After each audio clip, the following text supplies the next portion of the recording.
menyusuri jalan utama dari Machang ke Kota Baru. Orang ramai pastinya akan terpekun melihat masjid yang tersergam indah seakan-akan sebuah istana di negara Eropah. Terletak di tengah-tengah pekan Kok Lannas, berhampiran Politeknik Kok Lannas, ia dikenali sebagai Masjid Aisyah, yang mana seninya dibina amat unik dengan bentuk ringkas tapi menarik. Uniknya, masjid berkenaan mempunyai 5 menara tinggi dan di tengah-tengahnya dihiasi dengan 1 jam, juga seumpama masjid dalam taman yang diindahi lagi dengan pelbagai bunga-bungaan. Bukan sahaja nampak cantik dari pandangan luar, bahkan ketika melangkah masuk ke dalam masjid, kita akan rasa lebih tenang disambut dengan haruman bunga-bungaan dan suasana mendamaikan.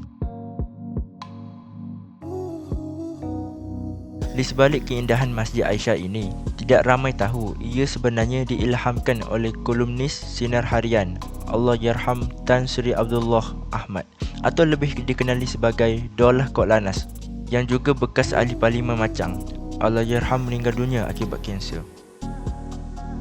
Berbalik kepada Masjid Aisyah, bukan sahaja reka bentuk, bahkan nama Masjid Aisyah juga adalah pilihan Allahyarham sendiri yang mengabdikan nama insan tersayang iaitu ibunya. Allahyarham bukan sahaja berusaha untuk mewujudkan masjid bagi kemudahan orang ramai, tetapi di dalam kawasan kompleks seluas 2 hektar itu juga beliau turut menyediakan dewan, bilik kuliah, perpustakaan dan penginapan untuk imam serta Bilal. Kawasan masjid yang dibina dengan perbelanjaan Rm6 juta itu juga dilengkapi dengan kuartus penginapan beliau yang sekali-sekala pulang ke negeri kelahirannya.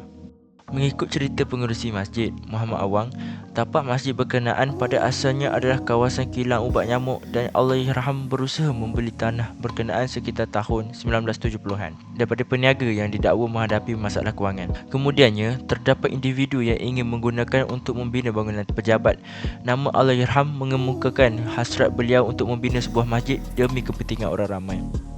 Muhammad memberitahu Allahyarham bersama arkiteknya kemudian menyiapkan pelan masjid yang keseluruhannya diterapkan idea beliau sendiri. Berbeza dengan kubah-kubah masjid lain, Muhammad memberitahu bentuk kubah 3 segi yang dibina dan dicat dengan warna hijau gelap itu adalah kehendak arwah sendiri. Pembangunan keseluruhan Masjid Aisyah mengambil masa kira-kira 4 tahun sebelum pintunya dibuka bagi solat fardu jemaah bagi penduduk setempat. Sementara itu, naib pengerusi Masjid Aisyah Ahmad Daud juga memberitahu Allahyarham sangat sayangkan masjid yang mula dipecah tanah pada 26 Jun 2009 itu dan sentiasa pesan jaga dengan baik. Masjid itu mula digunakan pada 2012 dan mula dijadikan tempat untuk menunaikan solat Jumaat bagi penduduk sekitar bermula 14 Jun 2014. Sambil mengakui merasai kehilangan Allahyarham, Ahmad memberitahu sikap Tan Sri yang serius dalam hal menyebabkan orang ramai dapat menggunakan masjid dalam keadaan lebih selesa berbanding sebelumnya.